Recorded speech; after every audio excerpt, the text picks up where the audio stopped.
Hai, Assalamualaikum. Bersama saya Adlan Halidi dari Dezik Digital. Hari ini kita akan buat satu sesi khas, sesi live sama dengan Cik Amirul daripada Social Leap.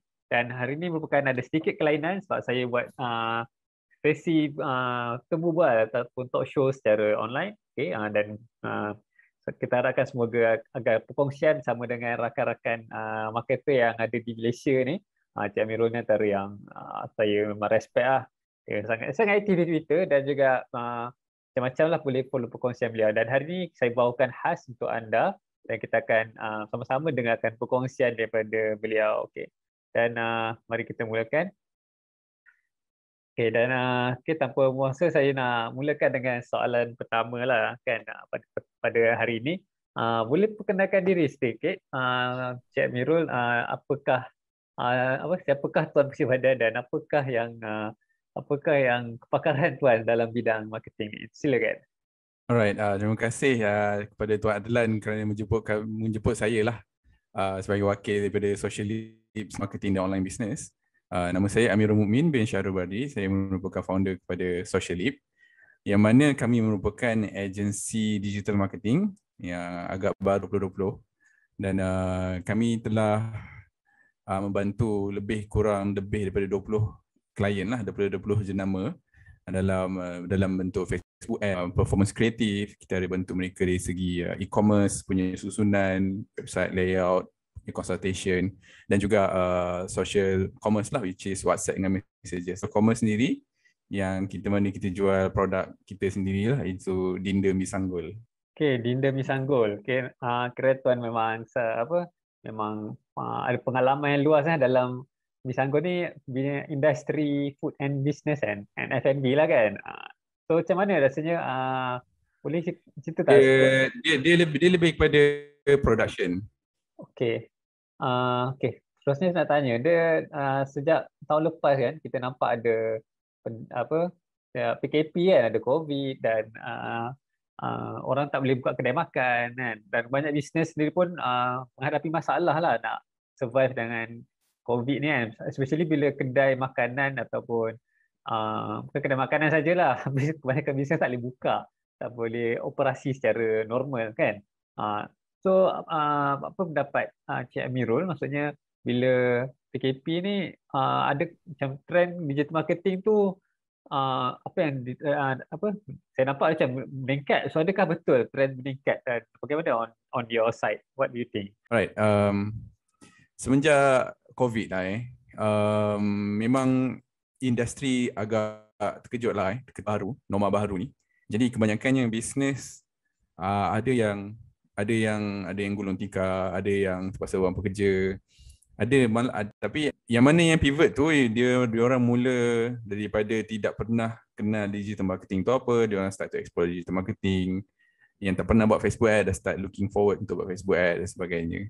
Ini juga dia orang start looking forward for any help lah in this online marketing, sebab dia orang tahu attention sekarang semenjak COVID, semenjak PKP, dia orang punya market punya attention sudah semuanya pergi ke social media, uang keperluan ataupun mengisi masa lapang.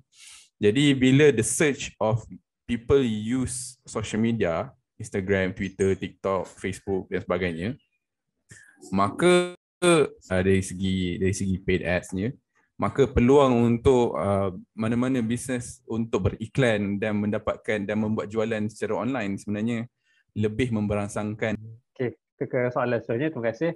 So betul lah, saya pun saya sendiri pun dalam website saya pun ada dapat banyak jugalah visit dan juga traffic dan leads lah kan yang masuk. Okey, betul lah. Okey, dan seterusnya saya nak tanya, antara apa dalam banyak-banyak niche kan, sebab kita tahu ada niche fashion, ada niche kosmetik, F&B, B2B, logistik dan sebagainya. So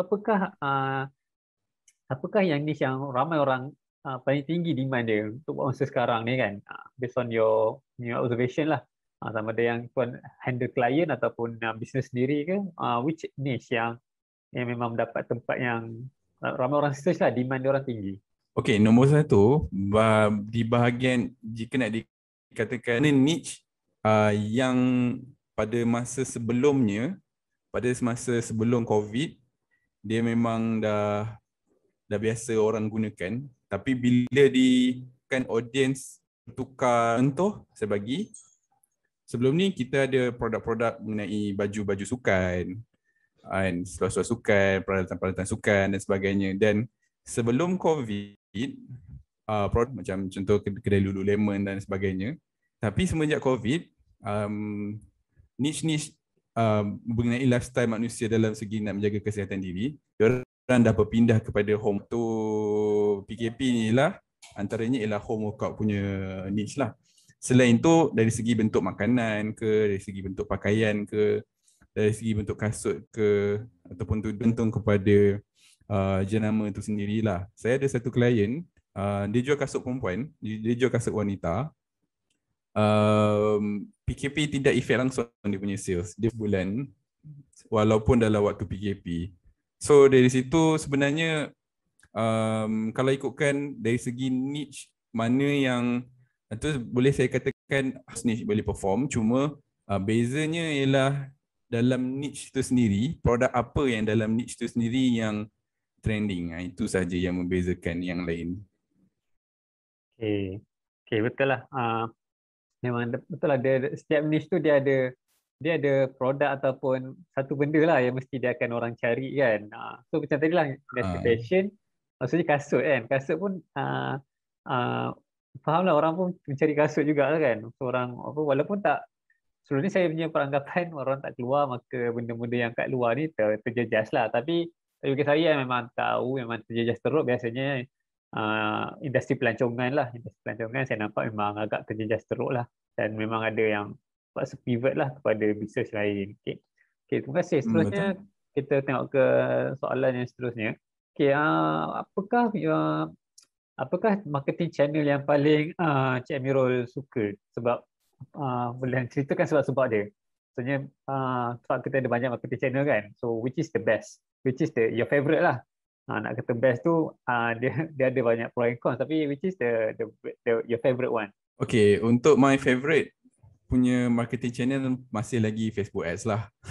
Disebabkan kita suka lihat, kita suka jual produk lah basically. Tapi dengan Facebook Ads dia membantu kita untuk mencari pelanggan. Dari situ dia macam menguji kita punya the highest attention dekat dalam social media. Maka jadi memang salah satu, jika ada produk yang nak dijual ataupun memang Facebook merupakan salah satu, Facebook Ads lah merupakan salah satu saya punya favorite sekarang. Okay, maksudnya kalau Instagram Ads pun dia guna sama juga kan. So kalau saya nak tanya, apa beza kalau apa yang kita iklan kat Facebook dengan IG ni, adakah sesuai kita guna benda yang sama juga kan untuk kedua-dua channel ni? Untuk Facebook Ads dengan IG Ads je lah sebenarnya ialah iklan yang sama. Sebenarnya dia di bawah satu company induk yang sama, which is Facebook. Jadi semuanya di Instagram ataupun Facebook tu sendiri sebenarnya bermula daripada satu tempat lah, which is Facebook Ads Manager lah, dalam Facebook Business Manager, jenama-jenama yang ada. Jadi tak ada beza dari segi sebab apa saya cakap tak ada beza, sebab any iklan pun, any brand ataupun any jenama yang menggunakan Facebook Ads, bila mana kita letak setting auto placement untuk mendapatkan leads ataupun impression tu kepada robot Facebook tu lah.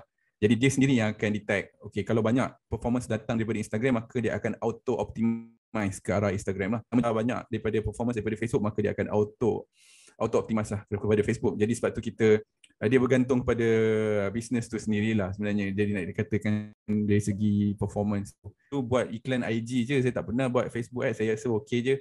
Tapi rupa-rupanya bila dia buat kat Facebook Ads, iklan dia banyak, performance dia banyak datang daripada Facebook juga.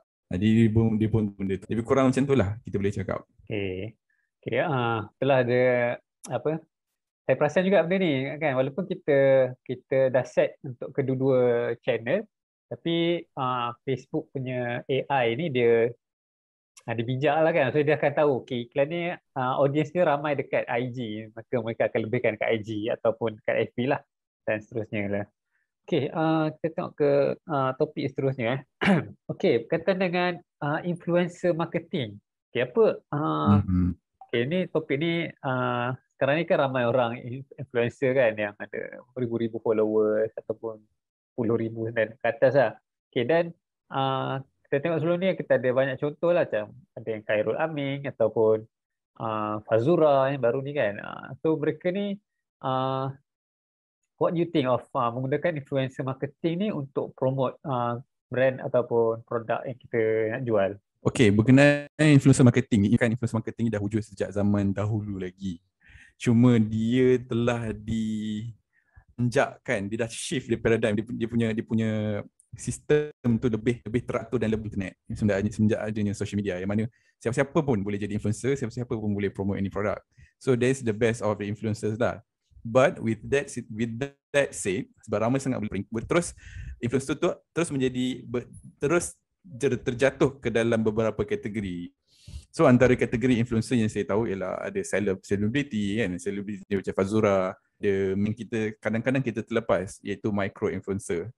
Micro influencer ni selalunya influencer yang ada followers bawah daripada 1,000 boleh, bawah daripada 5,000 boleh. Contoh macam saya ni sebab punya followers tak sampai 10,000 pun kan. Lebih kurang macam tu lah. Jadi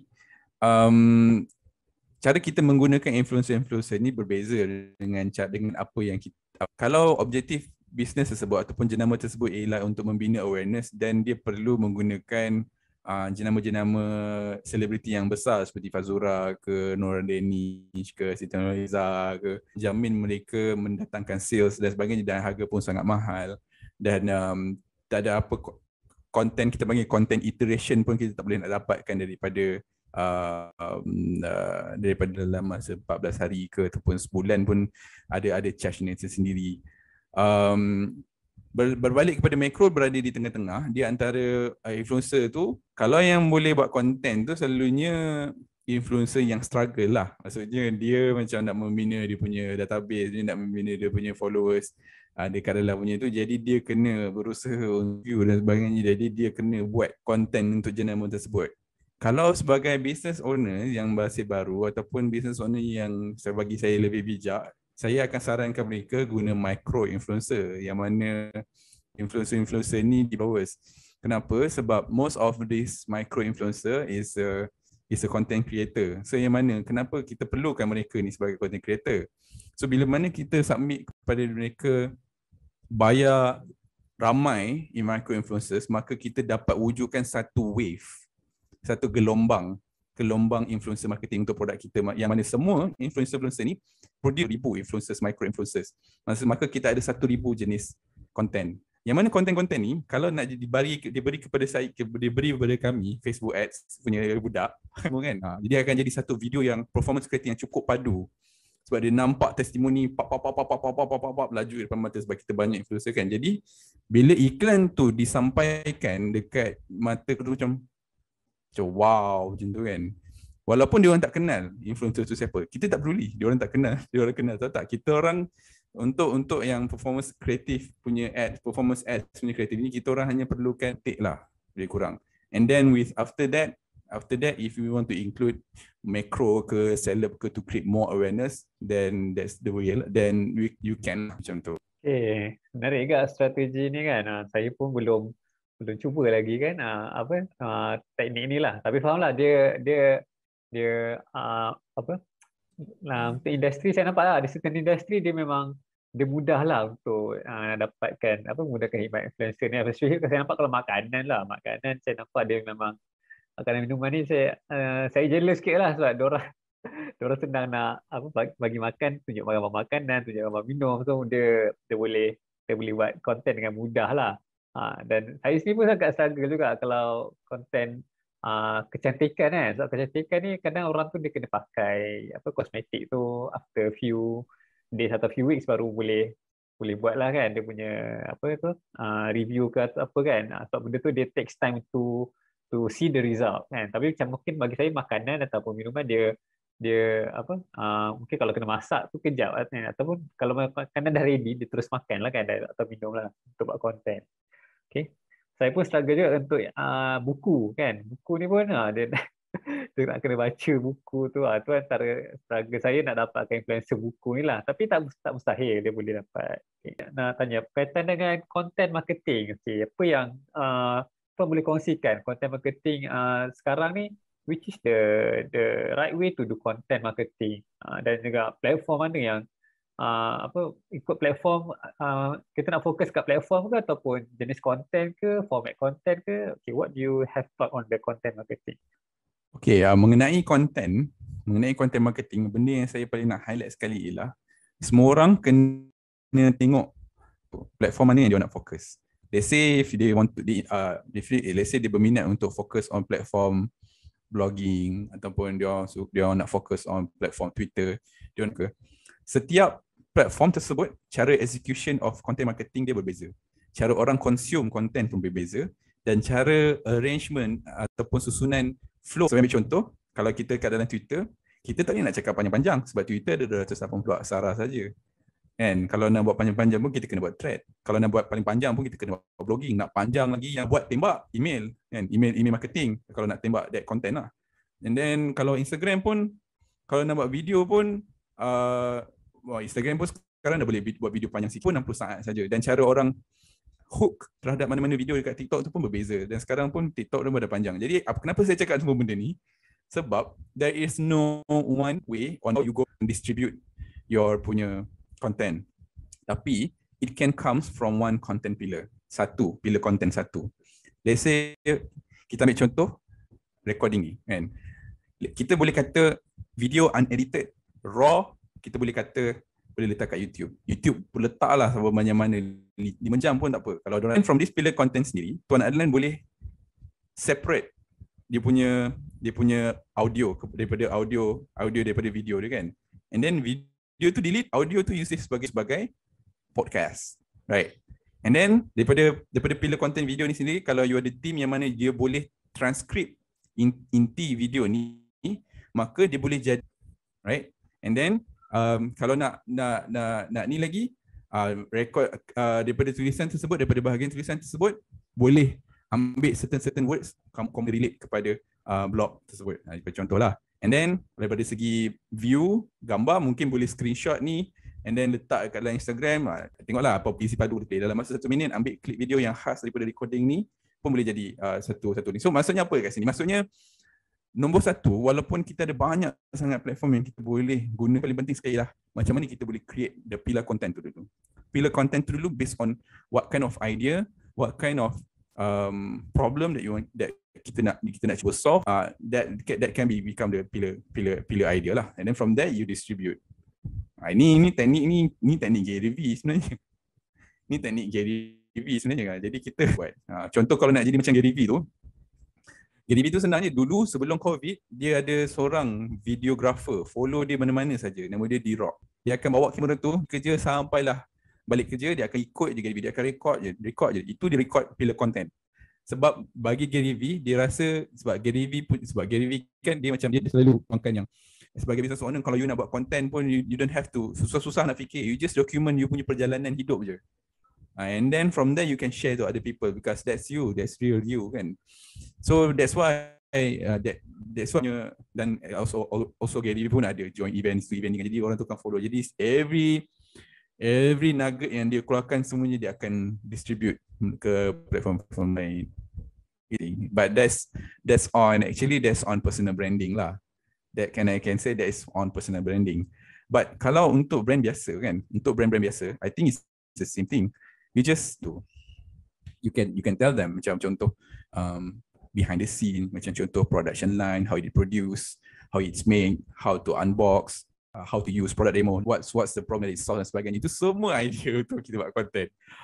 Then bila kita dah ada content, right? The content itself, if the reason untuk menggunakan content untuk attract people, untuk get people some attention dan sebagainya, maka kita dah secara tak langsung kita dah buat marketing, maka itulah content marketing. Cuma bezanya sekarang ialah sama ada content tersebut you nak letak dia dekat mana-mana platform, bayar mana-mana platform tu untuk push content tu. So bila you bayar mana-mana platform untuk push content tu, maka itu ialah paid advertising. Kalau you biarkan saja letak dekat platform tersebut, maka itu ialah organic. Itu saja. Okey, menarik topik content marketing ni. Saya pun tengok juga Gary V antara apa dia punya strategi, cara tu memang sangat sempoi, santai kan buat video, dan nak produce sebanyak video dia tu memang kena ada team yang bagus lah kan. Nanti Okay. Nusa. Itulah tim besar, dia banyak lah, boleh lah. Kita buat, bagi saya kita apa yang kita buat, kita buat ikut kapasiti kita lah kan. Tak semestinya apa tak semestinya kena ada team baru kita boleh gerak lah kan. Okay, dan saya bagi soalan terakhir lah dah sekejap je masa berlagu, dah setengah jam lah. Okay, saya nak bertanya, apakah nasihat untuk orang yang ataupun orang yang baru nak menceburi bidang dalam dunia digital marketing ni kan. So adakah dia perlu masuk universiti ke, ataupun dia boleh belajar sendiri kat online YouTube ke, blog ke kan, ataupun beli e-book ke, download kursus attend kelas ke. Okay, what do you suggest lah untuk orang yang baru nak cebur ataupun dalam bidang digital marketing? Saya punya advice nombor 1, kalau anda nak ceburi bidang digital marketing dan jika anda nak masuk universiti, right? Nak jadi digital marketer dan nak masuk universiti, jangan ambil bidang digital marketing kalau ada orang tu offer, kalau universiti ataupun college tu offer digital marketing. For me, mana-mana bidang dalam bentuk, let's say bukan contoh mana-mana bidang, you ambil je bidang marketing. Okay? Fahami asas marketing dulu. Sebab digital marketing dengan marketing biasa tak ada beza pun sebenarnya.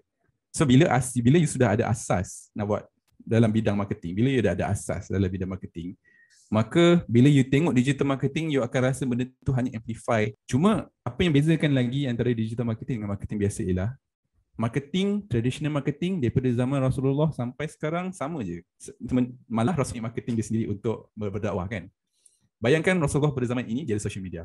Jadi dia akan amplify the message. Cuma bezanya sekarang, bila kita cakap soal digital marketing, teknologi di dalam industri revolusi keempat, yang mana dengan teknologi machines, hardware yang baru dan sebagainya yang semakin berkembang, maka software pun turut berkembang, maka polisi juga turut diperkembangkan.